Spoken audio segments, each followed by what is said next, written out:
አሁን ባለንበት ዘመን አማና ድርሻውን በጠፋበት ቸክ ሰጥቶ መጥፋት ፋሽን በሆነበት ደውለን ማነሳ ተበዳሪ በበዛበት ክፉ ዘመን የነሱ ተምሳሌት ያስፈልገን።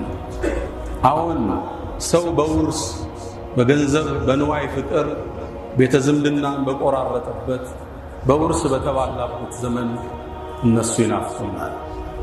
አሁን በዚህ በሶሻል ሚዲያ ባበድበት ዘመን ወጣቱ በፖርኖግራፊ በሰከረበት ዘመን ራቁት ገላም መልቀቅ ፋሽን በሆነበት ዘመን የሰሃባው አስተምሮት ያስፈልጋል። አሁን ላይክና ሼር ለማግኘት ሲባል የሰው ስም ማጥፋት በረከሰበት ዘመን በሬ ወለድ ወሬዎችን መንዛት ባህል በሆነበት ዘመን የዛ ትውልድ አስተምሮት ያስፈልገናል። አሁን ባለንበት ዘመን አንዱ ዞሮ በማይጠይቅበት የራሱን ምቾት ካረጋገጠ የወንድሙ ግድ በሌለበት ዘመን ለሌላው መቆረስ ለሌላው መኖር ለወገን መድረስ ትርጉም ባጣበት ዘመን ያን ትውልድ እንደ ሞዴል ማንሳት ግድ የሚልብን ወቅት ነው። የነቢዩ ዓለይሂ ሰላቱ ወሰላም ባልደረቦች አላህ ኮትኩቷቸው ወደድኳቸው ያላቸው والسابقون الأولون من المهاجرين والأنصار والذين اتبعوهم بإحسان رضي الله عنهم ወድጃቸው አለው ያላቸውን ትውልድ አስተምሮቶቻቸው ዘግነን በትንሹ ማውጋት የዚህ ትውልድ ኃላፊነት ነው። ሰሃቦቹ ከነቢዩ ጥግ የማይጠፉ ለደቂቃ ማይለዩአቸው ሳያስፈቅዷቸው ማይሄዱ ከሳቸው አስተምሮትን የቀዱ የሳቸውን ሕይወት የተገበሩ ቁርአን በገለጻቸው መልኩ የሚጠቀሱ ውድ የአላህ ምርጥ ባሮች የማይደገም ትውልድ በዛ ቁጥር ልክ አንድ ነቢይ ሐዋርያ ኑሮ ታያት 120,000 ሰሃባ ይህ ምርጥ ትውልድ አስተምሮቱ ዛሬ ያስፈልገናል። ዛሬ አንደኛውን እናንሳ። አላህ የተገረመበትን ባሪያ በምሽት ተመልክቶ ያዳነቀውን የአላህን ባለሟልነት ነውሳ ነቢዩ ዓለይሂ ሰላቱ ወሰላም አንዴ አሰግደው ዒሻን ሲጨርሱ ከፊት ለፊታቸው ፊቱ የገረጣ ጸጉሩ የተንጨዋረረ አቧራ የለበሰ ግለሰብ ተሰይሟል። የአላህ መልእክተኛ ናቸው። እርቦኛል ሊበላ ናቸው። እርግጥም ረሃብ ቆልቶታል። ስታዩት አንጀት ይበላ ነበር። መልእክተኛው ዓለይሂ ሰላቱ ወሰላም ወደ ቤታቸው ላኩ። ሞዴል ናቸው። አቡበክር ራት ጋብዘዋል አሉ። ዑመር ፈልግለት ብለው አልተጣሩ። ከራስ ነው ድርጊት የሚጀምረው። ቤታቸው ላኩ። ከሚስቶቻቸው ካንዷ መልስ መጣ። የአላህ መልእክተኛ ወለዚ በዐሰከ ቢልሐቅ ማ ዒንደና ኢላ ማ ቤታችን ውስጥ በእውነት በላከ ጌታ እንምላለን ውሃ እንጂ የለም አሏቸው። ሌላኛዋ ሚስታቸው ጋር ላኩ። መልሱ ተመሳሳይ።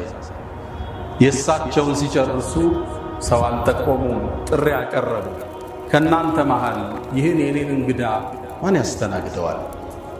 ለካ ሰሃባውን በወቅቱ ችግር ውስጥ ነበር። የዕለት ጉርሳቸው አንሶ ነበር። እጅም ያነሳ ጠፋና አንገቶች ተቀረቀሩ። ከነሱ መሃል አንድ አንሳሪ እጁን አነሳ። የአላህ መልእክተኛ እኔ አላቸው። እሱስ ቤት ውስጥ ምን ይኖረው ይሆን? በሬ አርዶ ይሆን? ጥብስ ይኖራል ፍሪጅ ውስጥ? እስኪ እንከተለው ወደ ቤቷ አለ። ሚስቱን ጠየቃት። ቤት ውስጥ ምን አለ? የነቢዩን እንግዳ ይዤ መጥቻለሁ አላት። ሚስቱ አንድ ምላሽ መለሰች። ለኔ እናንተ ራት የለም፣ ለልጆቹ ግን ትንሽ አለ አለች። እንግዳ አላት። ትልቅ እንግዳ ያመጣሁት የነቢዩ ሰለላሁ ዐለይሂ ወሰለም እንግዳ። ልጆቹን አባብለሽ አስተኛቸው። እነሱ ከተኙ በኋላ ምግቧን አቅርቢያት። ትንሽ እኮ ነው። አዎ እኔና አንቺ አብረን እንቀርብና ልክ ኩራዙ የምታስተካክ ይመስልሽ አጥፊፋት።